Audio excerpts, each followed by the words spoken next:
Allez, bonsoir à toutes, bonsoir à tous. On va démarrer à l'heure parce que c'est vendredi soir et si on peut être efficace. Je vais commencer par faire l'appel. Donc, quand tournée Gérald à présent, Dolores Adamski, Florian Grenier, Anne Drogo qui se gare sur le parking, Brahim Sadi, Alain Fernandez, René Martin, Pascal Lubin, José Dos Santos, Seb Magnier, Damien Vinciguera, Serpadji Laetitia, absente, Éric Glénat, Franck Présumé, Clotilde Berthier, Stéphanie Bessé, absente, je présume, Sébastien Ginesté, absent, Cédric Augier, absent, Charles Banquiri, Nicole Cluzel, Robert Pazero Pouvoir à moi-même, Jean-François Rimémeil, Julie Ladré, pas de souci Julie, pas de souci, et Orlane Fanger. Ok, donc le quorum est largement atteint.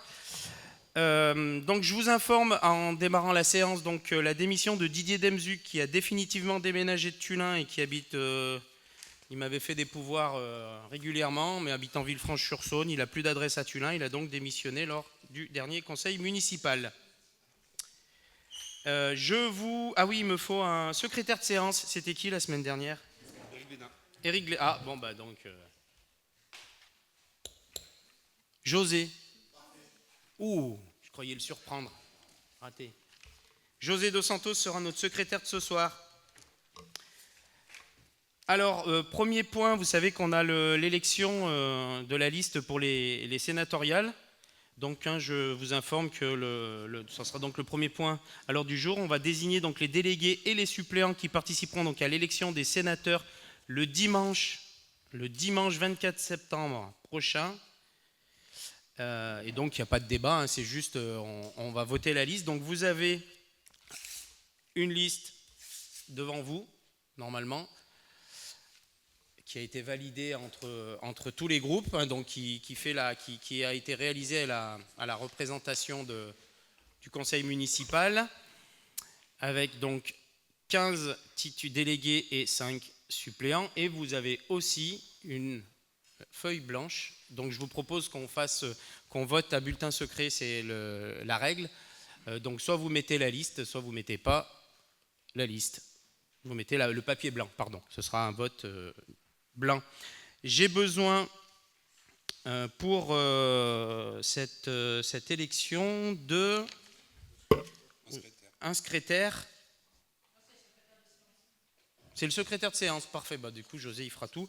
Par contre, il faut les deux membres. Donc c'est moi qui suis président hein, du bureau électoral. Il faut les deux membres les plus âgés et les deux membres les moins âgés. C'est plus sympa comme ça. Hein. Les plus jeunes. Alors René Martin et Nicole Cluzel pour les plus jeunes et Florian Grenier, Brahim Sadi pour les moins jeunes. C'est pour rattraper comme ça. Hein. Voilà. Allez, c'est bon pour vous? Florian, tu fais le tour. Alors oui, pour simplifier, on va prendre, si ça vous convient, bien sûr. On n'a pas mis l'urne, on ne va pas se lever à l'appel de votre nom. Florian passe avec la poste et vous mettez votre bulletin, soit blanc, soit la liste, dans la caisse.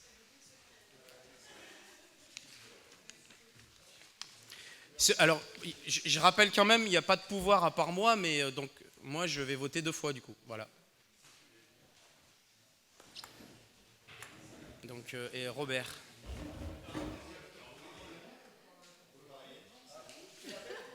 Oui. J'ai pas entendu. Ah bah non, du coup on vote pour une liste. Hein. On vous l'a proposé, hein. Ouais, je vais chercher mes. Si on part des noms, c'est nul. Ça fait nul. Mais ça fera nul. On va faire dans l'ordre du tableau. Donc, oui, prends le micro par contre, Eric, du coup. Parce que comme on enregistre. Ah oui. un peu tordu. j'aurais pas J'ai vu dans la liste des communes que certaines communes avec moins d'habitants avaient plus de délégués que Tulin. Alors quelle est la raison? Est-ce qu'il y en a eu? Je sais pas. Ça me paraît Donc étonnant, mais c'est une colle pour monsieur le DGS. Ah. Je crois qu'il y a les Abrets, il y a 2 communes qui sont dans la strate inférieure qui ont 20 délégués. est-ce qu'ils ont pas, il y a pas. Alors les Abrets, il y a eu une fusion. C'est plus les Abrets maintenant. Tu sais, il y a Oui, oui. Oui, mais je ne sais pas, le nombre d'habitants qui est indiqué est inférieur à celui parce de que Tulin. normalement c'était des tranches d'habitants, donc c'est bizarre. Ouais, Ouais. c'est un détail, hein, mais... J'ai une autre question qui me vient. Si on ne peut pas se déplacer, comment on choisit le suppléant? Est-ce que c'est le titulaire qui ne peut pas se déplacer qui choisit son titulaire? C'est votre suppléant. Oui, d'accord, forcément. C'est pas dans l'ordre de la liste ou. Non, c'est votre. Et voilà. C'est notre suppléant. Voilà. Nous, on va faire comme ça. Comme on vous a demandé. Oui, mais on a le droit de faire comme ça. Oui. On peut désigner le suppléant. Par contre, attention, il n'y a pas de vote. Il y a une amende de 100 euros. Et ça, c'est ou 150 même. Je sais pas, 100 euros. Donc, je pense que. Oui, non, mais Faut s'organiser. Cas de force majeure. Oui. Oui, non, mais bien sûr. De toute façon, on va covoiturer, on va pas tous y aller à.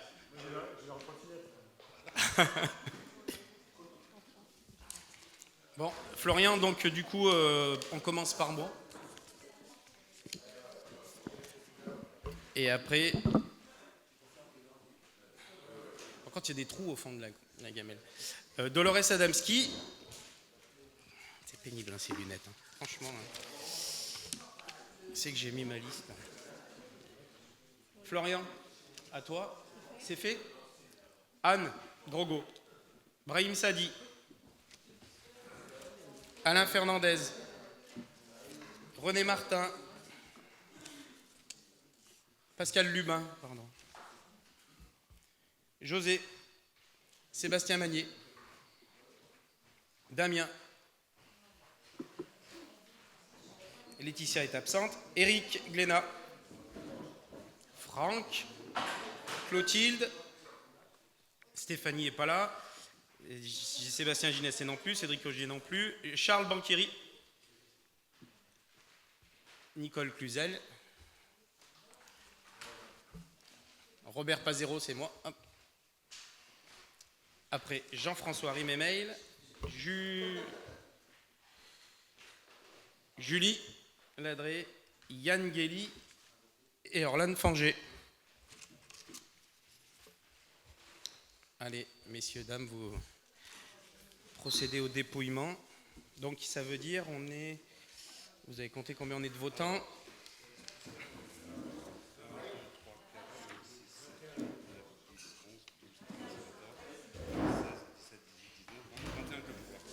21 votants avec le pouvoir. Donc, il devrait y avoir 21 bulletins.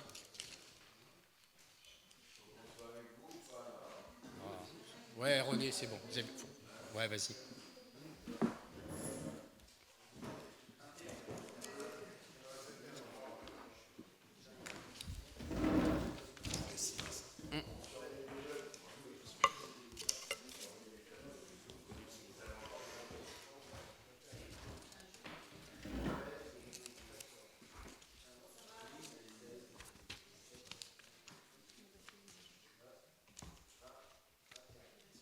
Ah bah déjà, on est bon.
Donc 21 voix pour la liste. Bon, bah voilà. Allez.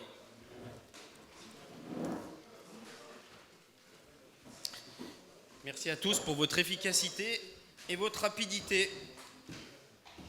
Tout le monde a repris sa place. On va mettre Paul, merci beaucoup pour votre présence. Ah, c'est pas fini. D'accord. Bah, oui, finissez tranquillement. On va démarrer, vous. Je signe.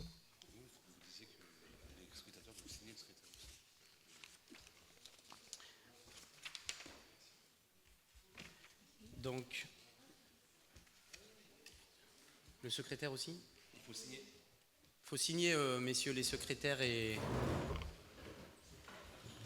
il faut aller signer. Et moi aussi.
Super.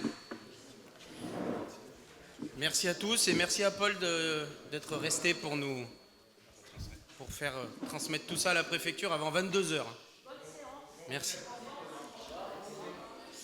Ok, merci à tous. On va démarrer donc l'ordre du jour du Conseil. Donc, on démarre par le compte-rendu des décisions. Donc, je vous lis les décisions. Si vous avez des questions, vous m'arrêtez. Et je vous donne des explications. Signature d'un devis pour des travaux de raccordement des feux tricolores rue du Maquis des Chambarans.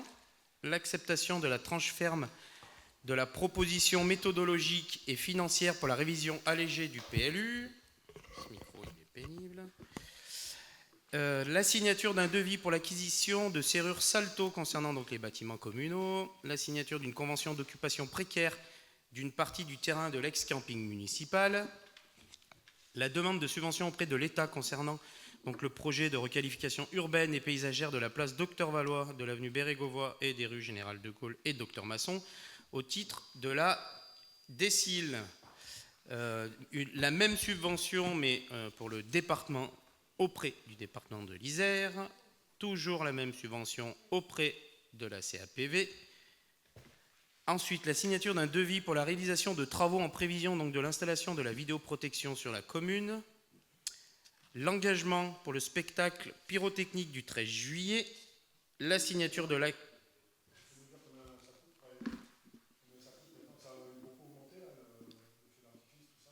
je crois pas, là. Hein. Non. Ouais, je crois que c'est toujours... Mais j'ai le... Voilà, je l'ai, là, en plus. Hein. 7900 TTC. Voilà, 7900 TTC. Donc la signature de l'acte d'engagement du lot numéro 2, fourniture de livres et manuels scolaires pour les classes maternelles et élémentaires du marché numéro 2023-02 de de l'accord cadre à bon de commande, fourniture scolaire et de bureaux avec la société Papeterie Pichon. La signature d'une convention de mise à disposition du jardin pédagogique, la signature d'un devis pour le désamiantage et la démolition d'un local place Jean Jaurès, la signature de l'acte d'engagement pour le lot numéro 1, fourniture administrative, et le lot numéro 3, fourniture scolaire, papeterie et travaux manuels, du marché numéro 2023-02, accord cadre à bon de commande, fourniture scolaire et bureau avec la société Lacoste. La signature de bon de commande pour l'installation de la vidéoprotection. Oui, pardon. Prends le micro, Franck, du coup. Parce que... Ça démarre quand ? Alors, de quoi, du coup ? La vidéoprotection. Alors, si tout se passe bien, l'installation se fera mi-septembre. Là, il y a eu des travaux préparatoires. Place Docteur Valois, il fallait faire une tranchée. Et normalement, l'installation début septembre. Voilà. Mais en plusieurs parties. Enfin, on aura l'occasion d'en reparler parce qu'il y avait tout un montage juridique qui était complet. Donc, on ne peut pas installer toutes les caméras parce qu'il y a une partie des chambres France qui appartiennent à THD 38, d'autres à la CAPV. Et entre eux, les gens ne sont pas prêteurs. Donc, il faut qu'on repasse des conventions. Voilà. Mais là, il y aura au moins 4 ou 5 caméras qui vont être installées septembre. Et puis les 6 ou 7 autres le plus rapidement possible. Voilà. La modification de la régie donc, de recettes, location des salles municipales, recouvrement des dons, recouvrement des frais de copie de documents administratifs, recouvrement des ventes de badges d'accès aux bâtiments communaux, carte au guide également. La modification de la régie de recettes de la piscine municipale. Et enfin, la signature d'une convention pour la location-gérance du snack de la piscine municipale pour la saison estivale 2023 avec la société EG, représentée par M. Étienne Gioval. Voilà pour les décisions. Non, point. Hein ? Oui, enfin, quand je dis point, c'est oui. Et puis, je crois qu'on a dû relancer, on a dû insister. Hein. Bon, vous savez bien que l'équilibre économique de ce truc-là, il est fragile, et vu comme ça démarre l'été... Bon. Enfin, on a eu faux bon de la personne qui faisait ça depuis 2-3 années, qui était plutôt motivé, qui d'ailleurs, je suis un peu en colère, parce qu'il nous a demandé de faire un peu des travaux, et puis il ne revient pas, quoi. Bon, les travaux profiteront au prochain, mais du coup... bon. Pourtant, il n'avait pas été échaudé, il avait fait une bonne saison l'année dernière. Avec la chaleur, enfin bon voilà, en tout cas c'est un sujet qui est de plus en plus problématique, enfin vous l'aviez connu vous aussi, mais je pense que là il y a un vrai sujet. Enfin, pour cette année on est sauvé. Voilà pour les décisions. On enchaîne avec donc l'ordre du jour, l'administration générale, donc première délibération, l'approbation du règlement intérieur des cimetières, donc il y a eu un toilettage qui a été fait au niveau du règlement intérieur du cimetière, donc on doit le revoter ce soir. Est-ce que vous avez des questions ? S'il n'y a pas de questions, je vous propose qu'on passe au vote. Qui est contre ? Qui s'abstient ? Délibération adoptée, je vous remercie. Dans le cadre de Petite Ville de demain, cette fois, donc c'est chaque année à peu près à la même époque, hein, c'est la demande de renouvellement auprès de l'État du cofinancement du poste de chef de projet, donc Petite Ville de demain à temps complet, donc à hauteur de 75%. Donc voilà, on reprolonge cette demande de renouvellement auprès de l'État. Est-ce que vous avez des questions ? Pas de questions, je propose qu'on passe au vote. Qui est contre ? Qui s'abstient ? Délibération adoptée, je vous remercie. Budget et finances, donc une décision modificative, DM numéro 1. Donc vous avez le tableau. Au niveau des dépenses, donc on diminue les crédits informatiques, stade d'honneur, donc je vous donne des explications à chaque fois. Donc informatique, c'était l'achat d'un PC portable. Donc vous avez vu, en fait, il est transféré en augmentation de crédit. Simplement, il passe de la ligne informatique à la ligne école, parce que c'est pour la directrice d'une école. Voilà. On diminue les crédits, donc le stade d'honneur, en fait, à 58 560. C'est ces fameux travaux de reconstruction on va dire, du local de stockage pour le rugby, en remplacement des vestiaires qui finiront par être démolis un jour, mais ça ne sera pas en 2023, vu que la gendarmerie ne démarrera pas en 2023, vu que Gamver va rester jusqu'en juin 2025, donc tout devra se passer à partir de juin 2025. Donc comme on l'avait mis au budget, cette somme-là, on peut la retirer. Les 4 000 €, c'est de l'éclairage à Floréal. Voilà, je vous donne les explications de ce qu'on diminue comme crédit. Et donc, en augmentation de crédit, vous avez, concernant l'hôtel de ville, c'est la révision allégée du PLU. Les 1 800 €, c'est des relevés topographiques. Tout ça, c'est dans le cadre de Petites Villes de demain. Les 7 000, c'était une réserve pour de la préemption, pour un terrain qu'on va préempter. L'augmentation de crédit aussi de 14 500 € sur les écoles, c'est les tablettes numériques, c'est c'est quoi? Voilà, projet TNE, donc TNE. Aide-moi Anne, tablette numérique dans les écoles. Peut-être. C'est le territoire numérique éducatif, donc c'est les écoles, qui ont pu déposer. Flo, il va baisser. D'accord. Donc il y a eu un appel à projet au niveau des écoles maternelles et élémentaires, et donc les 3 écoles ont déposé des demandes en fait en matériel informatique. Donc il y avait des packs, c'était soit des ordinateurs portables, soit des tablettes, avec des programmes éducatifs qui vont avec. Donc ça a été un appel à projet de la part de l'État, avec un projet pédagogique qui est construit. Les demandes initiales ont été revues à la baisse, où on a pu expliquer qu'en fait, on échelonnerait les demandes et les dépenses qui vont avec. Et du coup, comme on n'avait pas pu la faire il y a 2 ans, on est normalement subventionné à hauteur de 70% par l'État. Donc peu à charge pour la commune, mais du coup, oui, c'est une dotation au niveau des écoles. Donc l'augmentation de crédit, c'est parce qu'on avait mal identifié le budget. Donc il nous manquait 14 500 € par rapport au budget qu'on a voté tous ensemble. Mais vous avez vu que de l'autre côté, en augmentation de crédit de recettes, on a eu la validation de la subvention du département que nous n'avions pas pris en compte. Donc finalement, c'est une opération zéro sur ce projet-là. Les 300 €, comme je vous ai dit, c'est le PC de la directrice. Les 900 €, c'est l'achat de frigo pour le périscolaire. Les 20 000 €, donc c'est un solde qu'on devait donc sur l'opération Philae, une subvention. Les 10 500 € bâtiments communaux, c'est la démolition et le désamiantage du local, donc derrière la poste, dont je vous parlais tout à l'heure, la décision, qui a brûlé. Enfin, c'est pas le local qui avait brûlé, mais à côté, on avait un vieux local là, qui servait de classe d'ailleurs à l'époque, quand on était tout petit. Donc voilà, l'idée c'est qu'il n'y a plus rien qui tient. En plus, c'est un risque pour la maison attenante. Donc on démolit, on désamiante et on rend propre et on rajoute quelques places de parking sur le parking derrière la poste. Donc ça, c'est le prix du désamiantage et de la démolition. Et vous avez les 10 500 € un peu plus bas qui concernent toujours l'histoire du feu. C'était cette fois la remise en état des feux tricolores, qui ne marchaient pas depuis 6 mois. Et les 6 000 €, c'est les fameux éclairages de Floréal, dans les 4 000 tout à l'heure, qu'on a diminué. Voilà, donc ce qui équilibre, c'est vraiment de la comptabilité. Est-ce que vous avez des questions sur cette première DM de l'année? Oui, Franck. Pour bien comprendre, parce que tu es passé vite un peu sur le stade d'honneur. Oui. Donc c'est des travaux qui étaient prévus sur les vestiaires de l'autre côté. Raison. Ouais.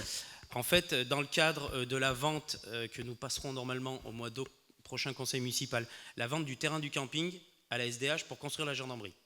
Il y a les anciens vestiaires qui sont utilisés par le touch, par le foot, voilà. Et donc dans la négociation avec la SDH, on va devoir reconstruire, donc ils nous payent parce qu'ils ne peuvent pas le construire pour nous. C'est 58 000 € qui vont nous permettre de reconstruire quelque chose sur le stade annexe, en remplacement de ces vestiaires.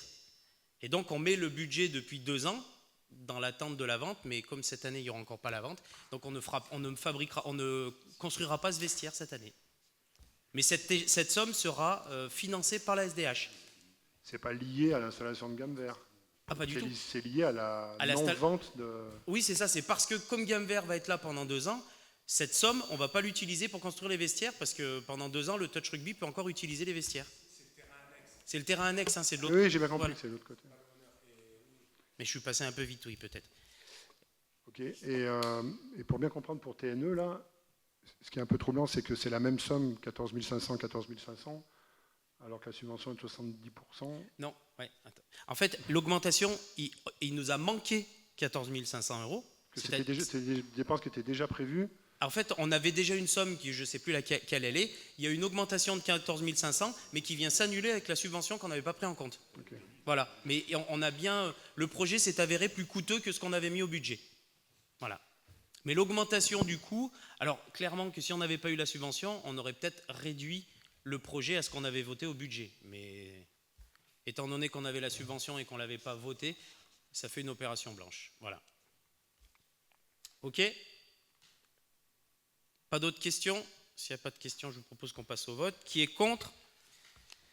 Qui s'abstient? Délibération adoptée. Ah, pardon. J'ai pas compris. Abstention, pardon. 4 donc. On passe maintenant au personnel communal, donc avec une délibération concernant le recrutement d'agents en accroissement temporaire d'activité sur le pôle Vivre Ensemble, service vie scolaire. Donc là, c'est chaque année à la même période. Le service périscolaire prépare la rentrée de septembre et donc vous avez tous les postes qui sont créés pour assurer la garderie, voilà, j'allais dire la garderie du matin, la pause méridienne, la garderie du soir, alors c'est l'after school, pardon. Voilà, donc 2 postes en accroissement temporaire, je ne vais pas tout vous lire, mais vous avez le détail. Est-ce que vous avez des questions sur cette délibération? S'il n'y a pas de questions, je vous propose qu'on passe au vote. Qui est contre? Qui s'abstient? Délibération adoptée, je vous remercie. Délibération suivante, le recrutement d'agents en accroissement temporaire d'activité donc au pôle Vivre Ensemble concernant l'école de musique et de danse Jean-Pierre Malfait. Donc suite en fait à un congé maternité, donc où nous avions un contrat de 10 heures, il faut normalement remplacer ces 10 heures par des agents de la collectivité déjà. Le problème c'est que on peut pas pourvoir aux 10 heures. Donc il y a un agent qui va remplacer quelques heures, donc en l'occurrence 4, et on crée donc 2 autres contrats en accroissement temporaire pour compléter. Voilà. Et ça permet d'avoir de la souplesse, parce qu'en fait, pour le remplacement, il faut qu'on puisse arriver aux 10 heures. Voilà, donc c'est juste le temps de ce congé maternité.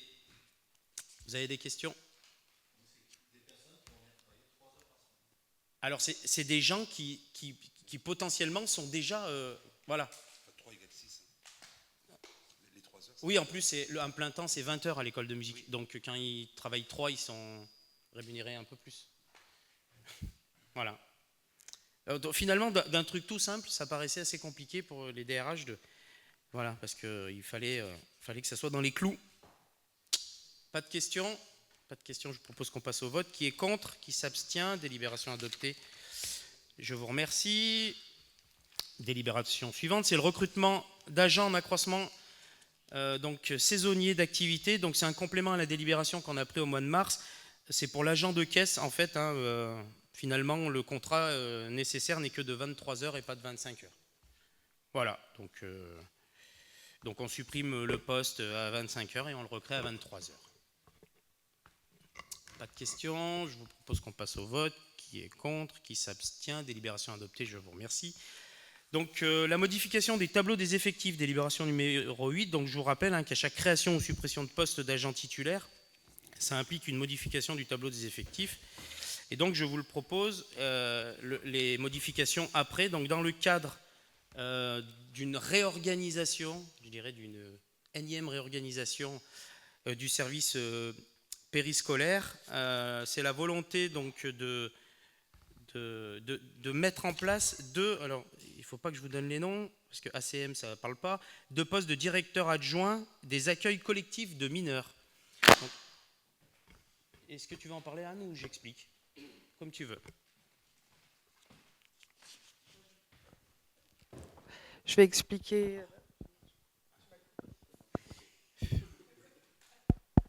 Ah, ces micros, c'est terrible. Ah non. Ça y est? Non, toujours pas. Si c'est moi, c'est parce que...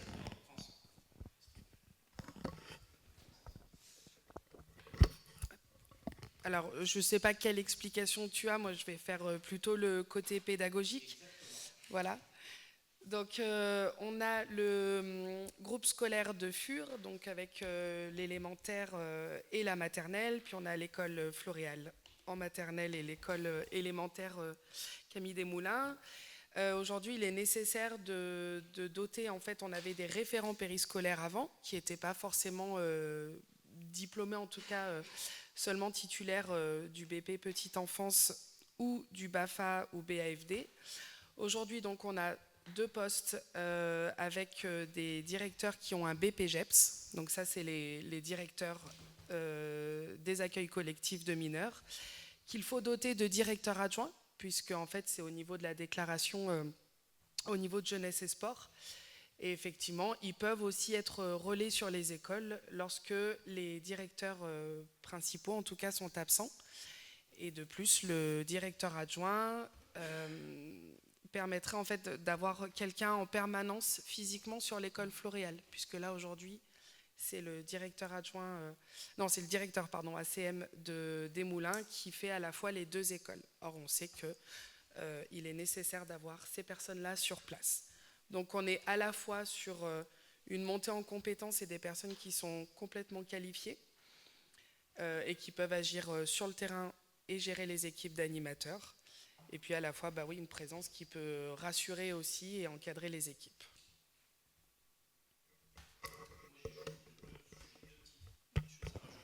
Voilà, très bien, merci Anne. C'était juste de dire qu'aujourd'hui, donc avec l'arrivée de notre nouvelle responsable du périscolaire, qui venait d'une ville un peu plus grande que la nôtre, elle estimait qu'on manquait de temps pour prendre du temps avec les parents. C'est-à-dire que le matin, le soir, c'était plutôt, ils venaient chercher leurs enfants, mais l'équipe ne pouvait pas discuter 5 minutes avec les parents parce que toujours cette histoire de taux d'encadrement qui était tendue. Donc là, l'idée, c'est de vraiment pouvoir reprendre du temps, parce qu'on s'est aperçu aussi que les parents, de temps en temps, ont des questions toutes simples. Et donc, il était important de monter en qualité. Il y a aussi un redéploiement sur au moins 1 ou 2 postes, ça sera de l'interne, des gens qui sont formés en interne. Donc voilà, c'est une nouvelle réorganisation qui se fait à coût maîtrisé. Alors je ne vais pas dire constant, parce que ça serait pas vrai, mais à coût maîtrisé en tout cas. Mais sur le périscolaire, faut qu'on soit vigilant parce que on n'a pas à faire des économies. C'est tellement compliqué aujourd'hui d'avoir un taux d'encadrement. Il est différent tous les jours. Enfin, non, le taux d'encadrement doit être le même, mais il y a beaucoup d'absences, c'est compliqué, donc il faut redonner du souffle un peu aux équipes. Et je crois que cette organisation-là va permettre de rendre un peu plus de tranquillité. Donc on en parle, on fera un point là-dessus un peu plus tard, quand on aura un retour à la rentrée. Voilà, l'idée, c'était surtout de redémarrer avec une configuration en début d'année scolaire. Voilà donc l'explication pour ces 2 postes. Est-ce que vous avez des questions ? Donc, s'il n'y a pas de questions, une autre. Donc, ça, c'était une première partie pour le tableau. Après, pour l'école de musique. Donc, écoutez bien, c'est pas toujours simple. Donc, l'école de musique, en fait, on avait un prof de musique, musique actuelle et guitare électrique, qui était en CDD depuis 8 ans, un contrat de 3 heures, ce qui est complètement interdit.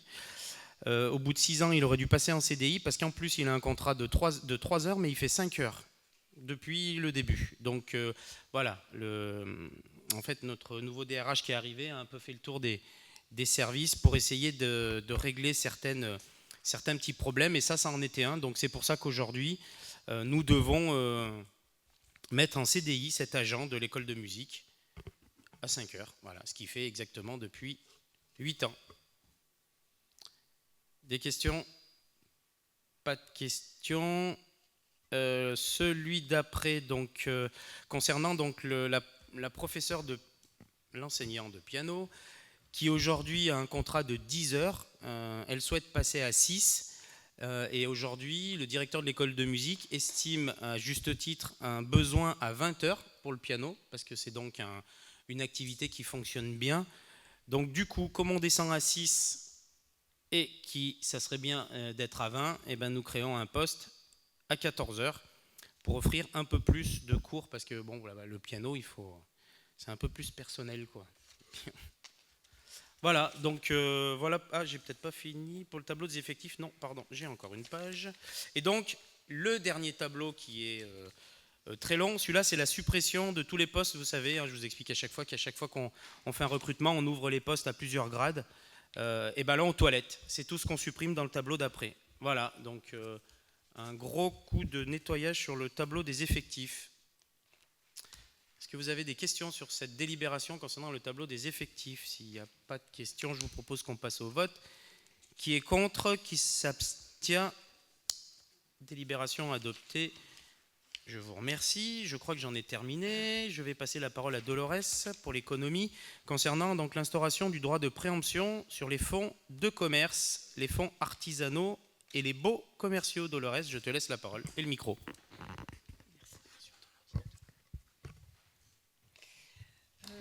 Donc, comme vous le savez, nous avons signé la convention opération de revitalisation du territoire avec le préfet le 26 mai. Et cette signature nous donne accès à certains outils qui permettent de revitaliser les centres-bourgs au niveau commercial.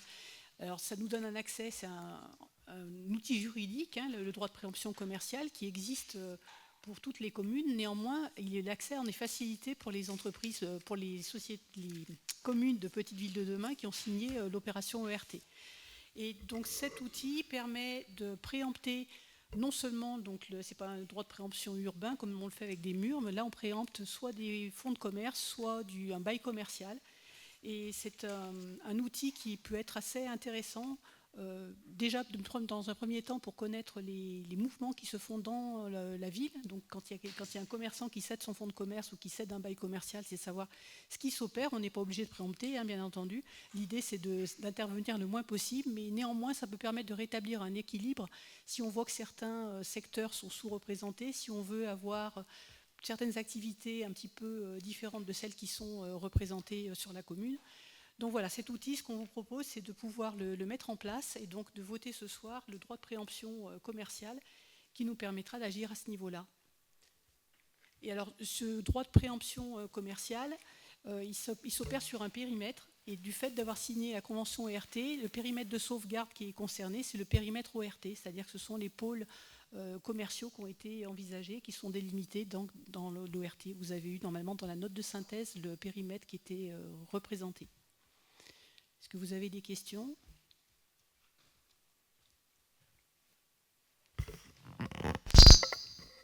Tout est clair. Merci Dolores. S'il n'y a pas de questions, je vous propose qu'on passe au vote. Qui est contre? Qui s'abstient? Délibération adoptée, je vous remercie. On passe au foncier. Je vais laisser la parole à Florian Grenier concernant donc la cession d'une emprise d'environ 1200 m² à détacher de la parcelle AM45 à l'association communale de chasse agréée, la CCA, la Saint-Hubert de Tulinfur. Florian, je te laisse la parole. Bonsoir. Ah non, mais décidément, ce soir c'est la misère des mix.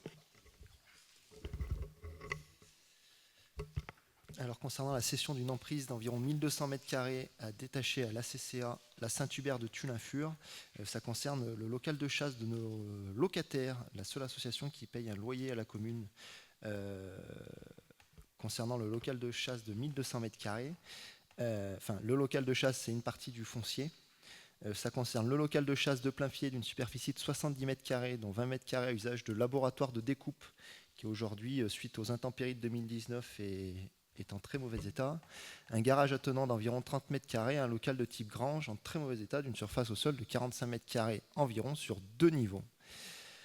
Conformément à l'article L422-2 du Code de l'environnement, la CCA, la Saint-Hubert de Tulinfur, a pour mission d'assurer une bonne organisation technique de la chasse, de conserver une chasse populaire, d'assurer une bonne gestion synégétique, à savoir favoriser sur le territoire le développement du gibier et de la faune sauvage dans le respect d'un véritable équilibre agro-sylvo-synergétique,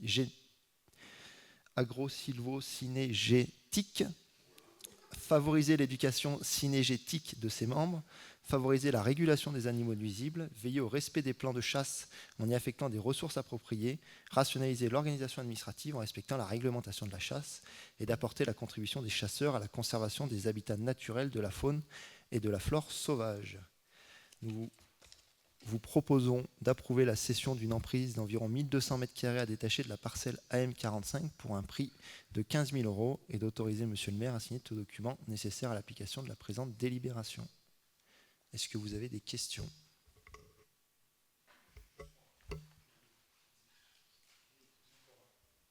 Juste pour rappel, ça marche. Ils payaient un loyer avant, c'est ça Oui. De combien? 55 €. Combien? 55 € par mois. Ah, Mais par c'est mois. c'est la seule association de la commune à D'accord. payer un loyer. Et il y avait, il me semble me souvenir, mais qu'on donnait une subvention qui leur permettait de payer ça, non? C'était pas... La subvention, si je ne dis pas de bêtises, c'est 300 €. Donc ça leur permettait Non, ok, peut-être bon, de tu vois, non, mais ouais. c'est pas très... Oui, c'était ça, ok. Donc c'est tout.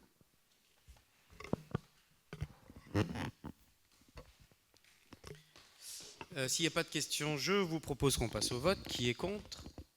Qui s'abstient? Délibération adoptée. On va passer à l'urbanisme avec toujours Florian Grenier qui va nous parler de l'instauration des droits de préemption urbains simples et renforcés.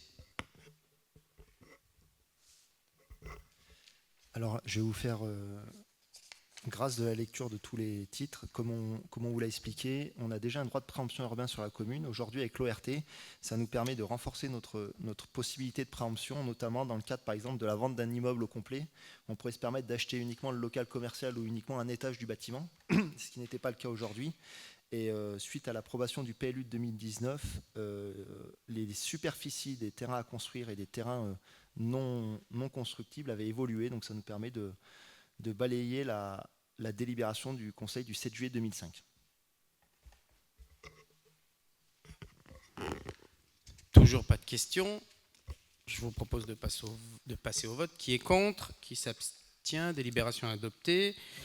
Toujours l'urbanisme, l'autorisation de signature d'une convention tripartite relative donc aux aides apportées par les missions sociales de Procivis Vallée du Rhône dans le but de favoriser l'accession à la propriété et à la rénovation de logements à Tullin, et ça concerne le programme Iridis.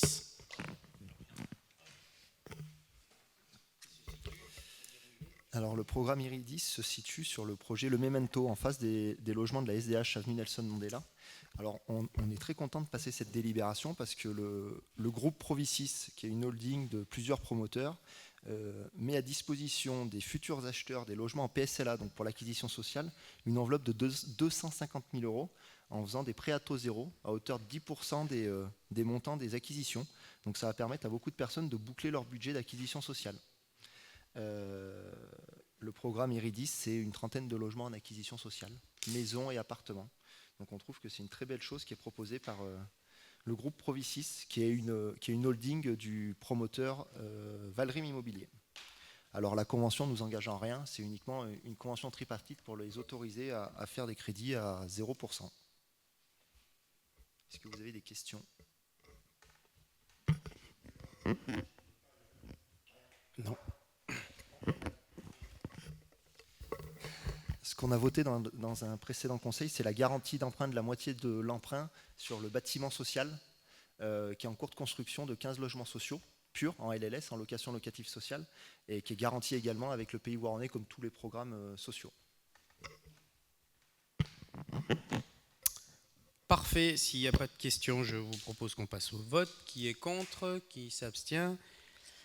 Délibération adoptée, je vous remercie. Donc toujours la parole à Florian Grenier concernant des travaux. Cette fois, c'est la signature d'une convention donc, de participation financière aux frais donc, liés à la réfection de la voirie rue du Barle avec la CAPV voilà, qui a fait des travaux d'assainissement et on en a profité pour...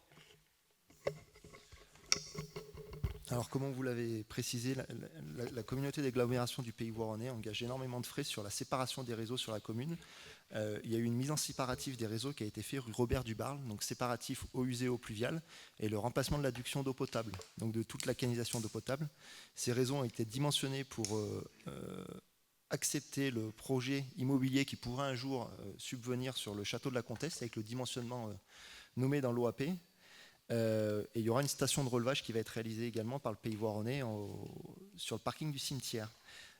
Donc on en a profité pour refaire la totalité de la voirie pour un montant global à la charge de la commune de 53 363,60 € hors taxe et on sollicite la participation financière de la CAPV à hauteur de 8 846 € hors taxe, ce qui correspond à leur quote-part lié aux tranchées et aux travaux réalisés. Est-ce que vous avez des questions ?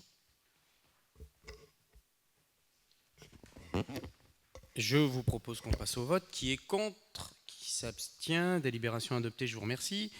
Nous allons passer à l'éducation. Je laisserai la parole à Anne Drogo pour 2 délibérations. La modification, tout d'abord, du périmètre scolaire.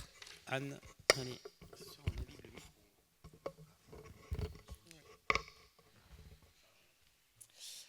Donc, au regard des projets immobiliers en cours et à venir, donc, il y a lieu de rééquilibrer les effectifs du périmètre scolaire entre les secteurs de Tullin et de Fur, et ce, à compter de la rentrée 2023.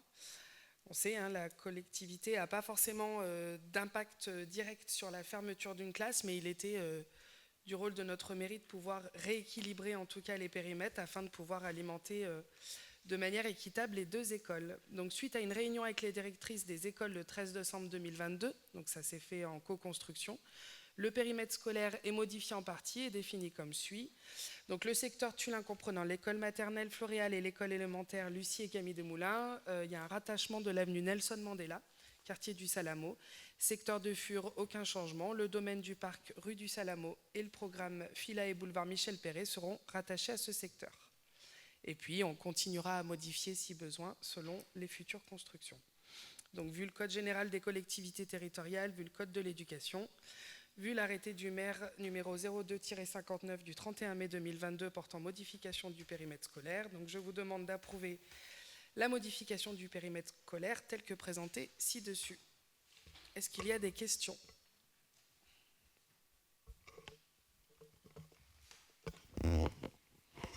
Ok, s'il n'y a pas de questions, je vous propose qu'on passe au vote. Qui est contre? Qui s'abstient?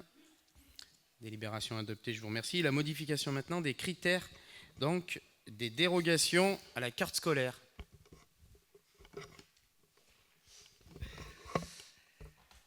Donc la création du comité d'attribution des dérogations de la carte scolaire remontant au 29 septembre 2016, il était temps en fait pour notre comité d'attribution des dérogations de se réunir et de modifier des critères d'attribution pour des demandes intra- et extra-communales. Donc il n'y a pas d'énormes changements, si ce n'est des précisions. Donc les critères sont les suivants. Avant, il y avait juste raison médicale. Aujourd'hui, on demande la présentation d'un justificatif. L'injonction de l'éducation nationale ne bouge pas, puisque c'est à la charge de l'inspecteur de l'éducation nationale. Ce qui ne change pas, c'est la demande émanant d'une commune donc qui ne dispose pas des accueils périscolaires, en contrepartie d'une participation financière obligatoire, calculée sur la base d'un coût moyen d'un élève. La continuité pédagogique, y compris entre la maternelle et l'élémentaire. Donc ça, c'est ce qui a été créé, puisque le groupe scolaire de Fur, on a une reconduction un petit peu tacite, étant donné que l'école est sur le même... les écoles sont sur le même site. Par contre, avant, comme on ne considère pas Floréal et Lucie et Camille Desmoulins comme un groupe scolaire, il était important de pouvoir ajouter ce critère d'attribution. Donc les enfants qui sont à Floréal iront, s'ils le souhaitent, automatiquement, l'école Lucie et Camille Desmoulins. Le regroupement de fratrie ne bouge pas. Et si un enfant de Tullin fréquente à la demande des parents un établissement scolaire privé extérieur à la commune, aucune contrepartie ne sera versée par la commune. Donc les critères spécifiques, etc., de nombreux articles. Donc je vous demande d'approuver la modification des critères d'attribution des dérogations à la carte scolaire pour les demandes intra- et extra-communales telles que présentées ci-dessus. Juste une petite remarque. On est d'accord sur tout. Par contre, le dernier critère, pour nous, ce n'est pas un critère. C'est un paragraphe en tant que tel.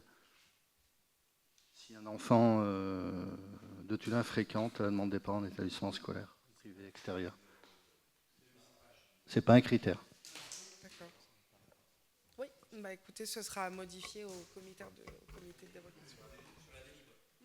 Ok, Ouais, merci. J'avais une autre question de forme aussi. C'est vrai que c'est entre les demandes intra- et extra-communales, ce n'est pas du tout la même chose. C'est-à-dire qu'en intracommunal, c'est quelqu'un qui demande une dérogation qui est sur le secteur de Fur qui va à Tullin ou l'inverse. Et sur l'extra-communal, on est sur une autre dimension où on ne maîtrise pas tout, en fait. Et là, c'est vrai que les critères, alors je ne sais pas comment c'est fait dans le règlement global, mais Par exemple, le regroupement de fratries, je comprends bien que dans l'intracommunal, ça peut être un critère, mais dans l'extracommunal, je ne sais pas si c'est un... Vous voyez ce que je veux dire?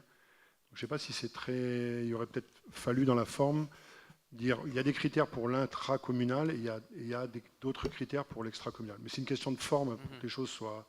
Que des familles ne s'appuient pas sur des critères intracommunaux pour demander des dérogations extracommunales. Enfin, voilà. J'avais juste cette question de forme Ok, à soulever. ça marche. On regardera Anne sur le... Tranquillement. Ok, merci Franck pour la remarque.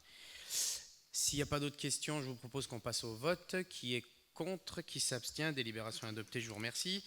Et enfin, l'adoption du règlement intérieur des accueils périscolaires, donc des écoles maternelles et élémentaires. Donc je vais garder la parole.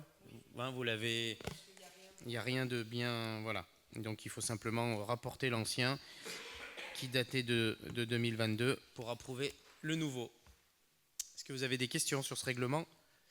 S'il n'y a pas de questions, je vous propose qu'on passe au vote. Qui est contre, qui s'abstient, délibération adoptée, je vous remercie.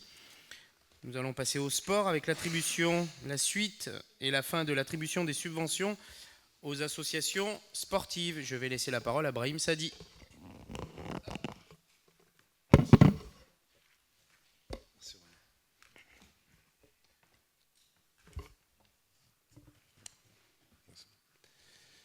Budget primitif 2023 de la commune, voté le 23 mars 2023, des crédits ont été prévus au chapitre des subventions.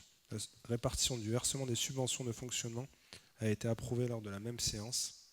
Certains dossiers ont été remis incomplets et hors délai, mais il apparaît qu'ils sont éligibles à subvention au regard des critères d'attribution établis. Il convient donc de soumettre au vote du Conseil le versement de la subvention pouvant être alloué aux 3 associations ci-dessous. Association, donc. Cycloclub de Tullin-Fur. Non, autant pour moi. Non, mais bon, il y a donc un erratum, comme dirait Paul Denis. J'ai pas donné de montant encore. Donc l'ASTF Football, montant attribué 6 800 €. MJC du Pays de Tullin 9 715 €.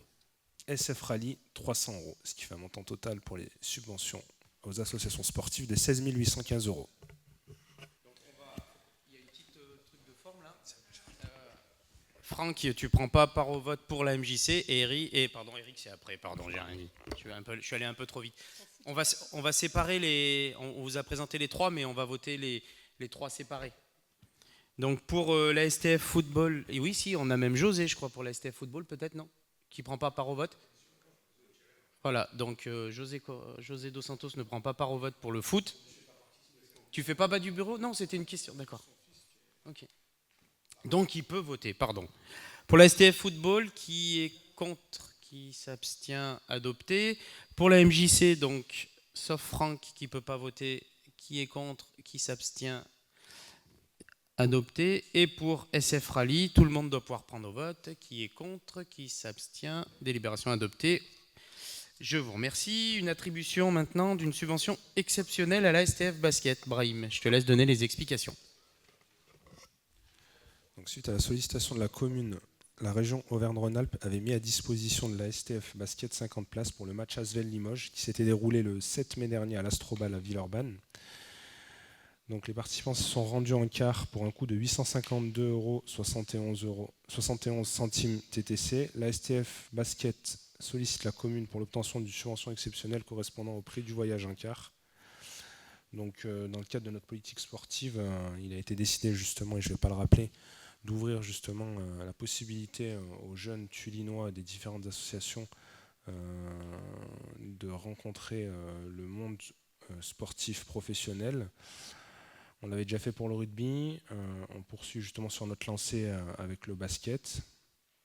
Et donc du coup, je vous demande d'approuver le versement d'une subvention exceptionnelle de 852,71 € en faveur de la STF Basket. Merci Brahim. Donc là, ils sont plusieurs à prendre part au vote, je crois. Voilà, Sébastien Magnier, Éric Glénat, non Yann, ça doit être bon. Qui s'abstient? Qui est contre? Ok, adopté, merci. On va passer à la culture. Même exercice que pour le sport, c'est l'attribution des subventions aux associations culturelles suite au dossier qui n'était pas complet ou pas encore reçu. Alain, je te laisse la parole. Merci. Effectivement, suite au dossier qui était incomplet ou non encore arrivé et au dossier sur lequel des questions avaient été posées et non validées au premier, il y a les associations suivantes sur lesquelles les subventions sont proposées. Compagnie Créabule, Chèvrefeuille du théâtre à concurrence de 1 000 €. On fait un vote individuel? Non, commun là-dessus, hein, global. D'accord. Il n'y a personne qui est touché là-dessus. La Note qui bouge à concurrence de 600 €. Les Amis du Vieux Tulin à 1 000 €. L'association Cécile Descamps, 2 000 €. L'association des jeunes de la Cressonnière, l'AJC, 1 600 €. L'association familiale de Tulin-Fur, 300 €. Cap Tulin, 2 000 €. Ensemble et solidaire, 1 000 €. Et Miss Excellence Rhône-Alpes à concurrence de 800 €. Le total de ces subventions pour cette journée est de 10 300 €.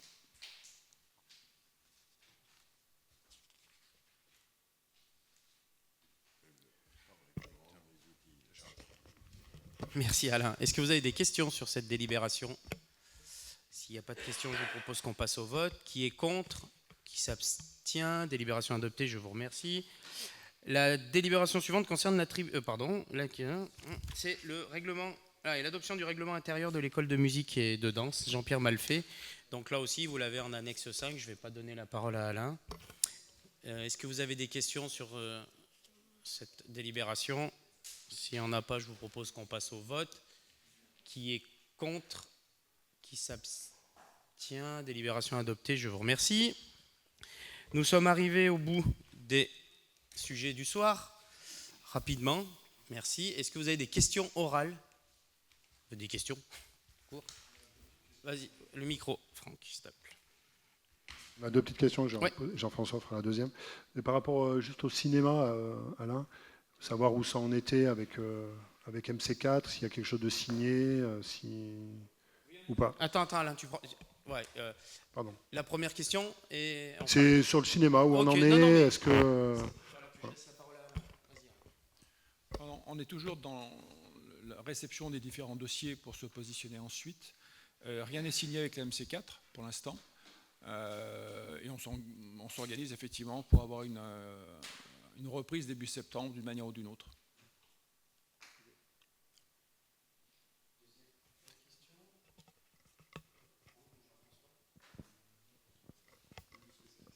Non, deuxième petite question.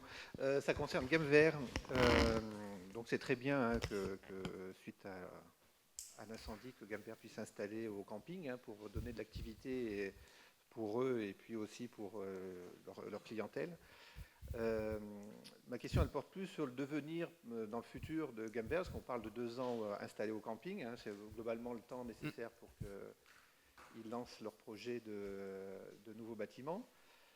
On parle de les installer au Salamo, quartier du Salamo.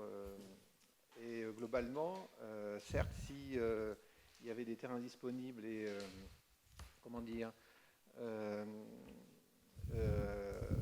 une possibilité de mettre des commerces dans cette zone, quand on pense à Gamvert, quand on pense au premier projet qui avait été envisagé pour Gamvert de les installer sur la route de Saint-Quentin, le gros intérêt était l'accessibilité, parce que l'avenue Nelson Mandela n'est pas dimensionnée pour encaisser le trafic que nécessite un magasin du type Gamvert. On a un volume de marchandises qui est supérieur à ce qu'on peut imaginer pour un autre commerce, boulangerie ou autre. Et je ne suis pas sûr qu'à moyen terme, ça soit une installation qui soit vraiment placée judicieusement. Alors si c'est pour les mettre quelque part parce qu'il faut répondre vite, dans ce cas-là, ça demande quand même un peu de réflexion et ajuster les possibilités pour qu'ils trouvent le meilleur emplacement hein, entre un privé et une commune. Et Et puis la deuxième, enfin voilà, par rapport, ça c'était donc la première chose. Parce que quand on pense cette avenue plus la rue de le chemin du Salamo, en termes de dimensionnement, on est vraiment out par rapport à un type de projet.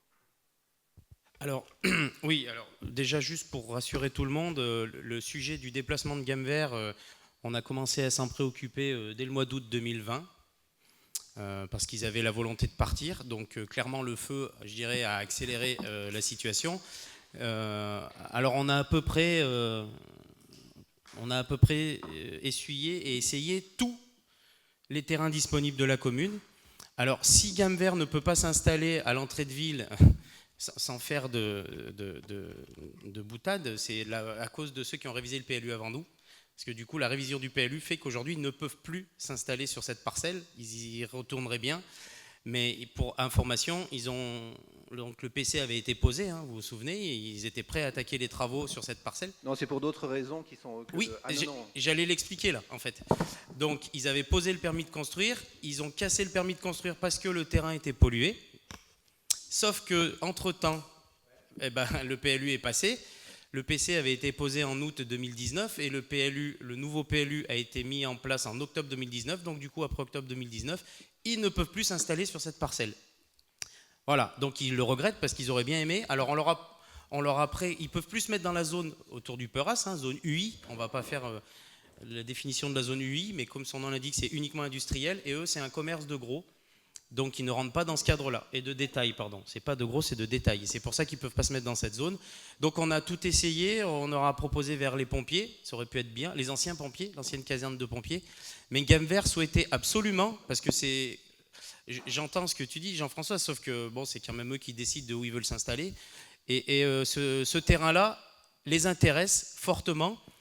Et donc il y a déjà un projet qui est monté. Alors bien sûr, peut-être qu'il y aura ça va générer un peu de trafic et tout ça, mais par rapport à où ils étaient placés là aujourd'hui, avec l'entrée en face de la gare et la sortie dans la rue, je pense que c'est pas pire. Non, mais c'est sûr que par rapport au terrain actuel, là où ils étaient aujourd'hui, de toute manière, leur volonté de partir, c'était déjà pour s'agrandir et d'avoir une accessibilité plus facile. Donc après, c'est le devoir aussi de la ville de jauger correctement et de ne pas avoir un commerce qui s'installe. C'est sûr, un privé peut s'installer là où il veut, enfin lié au PLU bien sûr. Mais oui, c'est important de rajouter ça. Mais d'ailleurs, je ne suis pas d'accord sur ce que tu dis par rapport à leur départ en 2019. On ne va pas refaire l'histoire, on ne va pas refaire le truc, c'est pas la peine, c'est pas le soir, puis c'est toujours comme ça ici. Et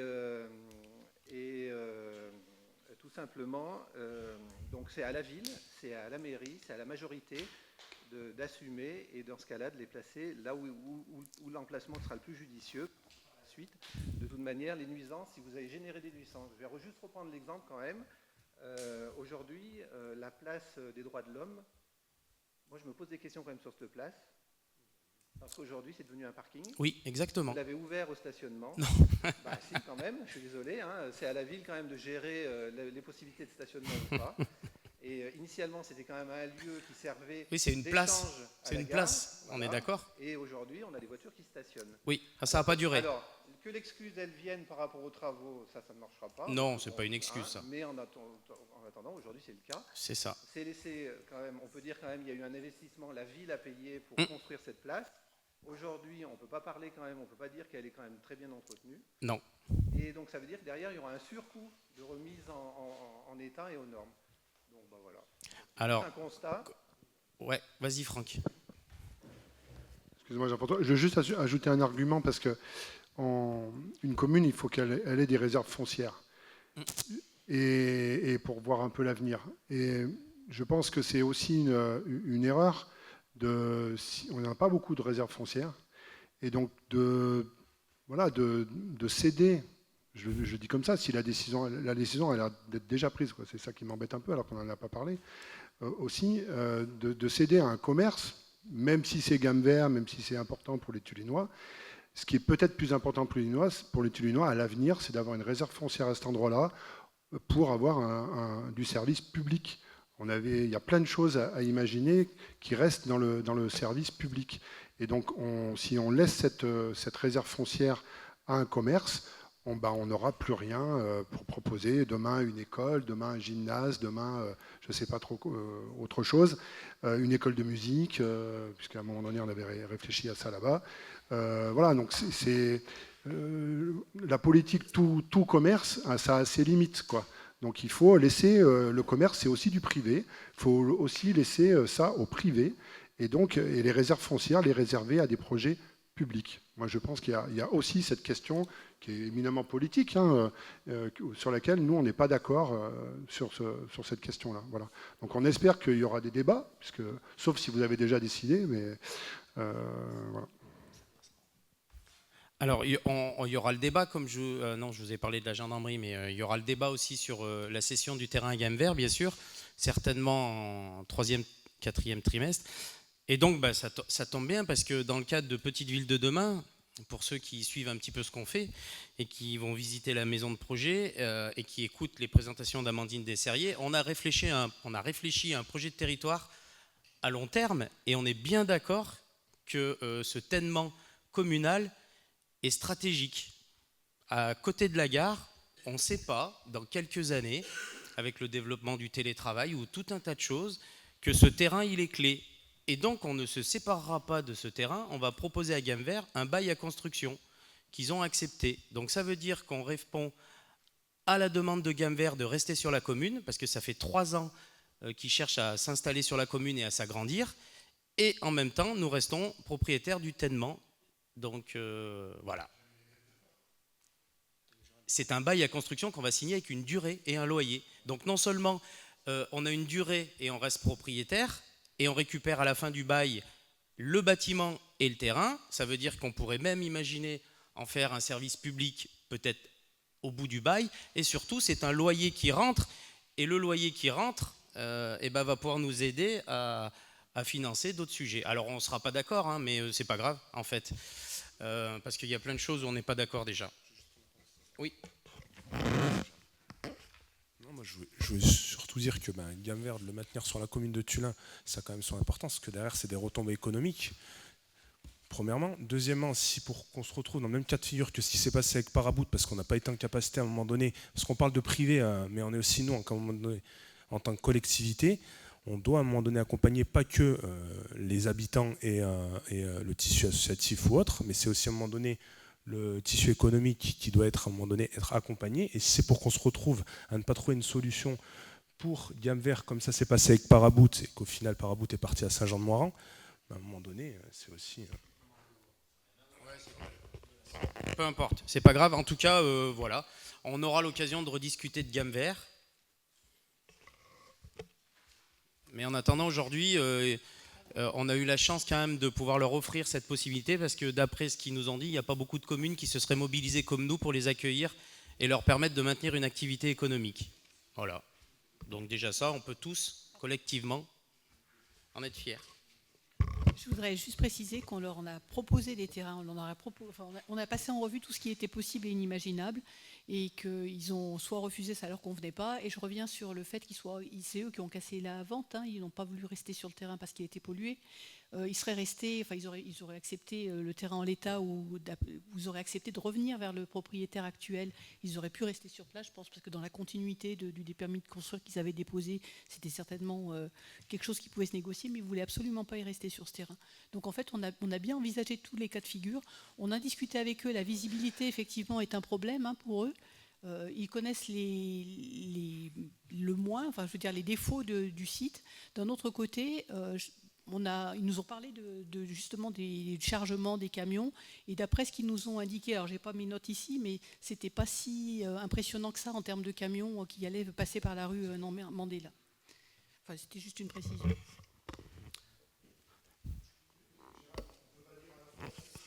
Le micro, Franck, sinon les gens ils n'entendent pas. Tu ne peux pas dire à la fois c'est un endroit stratégique pour 10, 20, 30, 40 ans, et dire on installe Gamevert, un bail en construction ou pas. Tu ne vas pas récupérer un bâtiment de Gamevert demain pour faire un gymnase ou une école. Donc je veux dire, on ne tombera pas d'accord, tu as raison, mais je trouve que c'est encore une fois pour un commerce, voilà, même s'il est très bien ce commerce Gamevert, on se prive d'une réserve foncière pour les générations futures. Et je trouve ça assez déplorable. Mais bon. C'est juste une dernière remarque. J'espère juste qu'une chose, s'il devait s'installer là-bas, si vous gérez par la suite la circulation, on ne se retrouvera pas dans la même situation qu'on a connue avec l'avenue de la Contamine. Voilà. Merci. Avec L'avenue de la Contamine, avec la gestion du sens unique, le carrefour avec le feu tricolore, avec les différents ajustements qui ont été faits, pour finalement revenir en arrière, parce qu'on avait vu que c'était un fiasco. Ça s'appelle les expérimentations, en fait. Dans ce cas-là, on travaille en amont pour essayer justement d'anticiper ce genre de situation, parce que le but du jeu, c'est quand même pas de faire des découvertes aux Tulinois, c'est de leur ramener des solutions et de ne pas les mettre dans la panade tous les jours. Mais c'est un avis. Je pense qu'on va pas. Je ne peux être d'accord qu'avec toi, mais bon. Voilà. Après, comme tu as dit, nous sommes aux responsabilités, nous les prendrons et nous les prenons.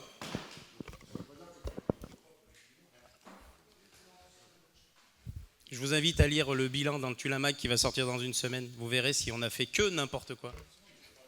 Non, mais celui-là aussi. En tout cas, il y aura le débat au mois d'octobre, donc vous pourrez vous positionner sur la volonté que Gamvert reste ou pas sur la commune. Parce que la question, elle est bien là aujourd'hui, compte tenu de l'urgence. Elle est bien là. Bon, pas d'autres questions ? Allez. Merci. Juste une petite précision, du coup, il n'y aura pas de conseil municipal début juillet, puisque nous avons passé tout ce qu'on pouvait aujourd'hui. Alors s'il y en avait un, ça serait parce qu'il y a une urgence, mais on vous tiendrait au courant. Donc les commissions sont annulées. Le prochain conseil municipal sera certainement la 3e semaine de septembre, mais nous vous ferons passer avant le 14 juillet le planning des conseils municipaux de la fin d'année 2023 et des commissions pour que chacun puisse s'organiser. Je crois que j'ai tout dit. Merci à tous. Oh bah pas encore René, s'il te plaît, pas encore. Allez, bon week-end déjà pour commencer.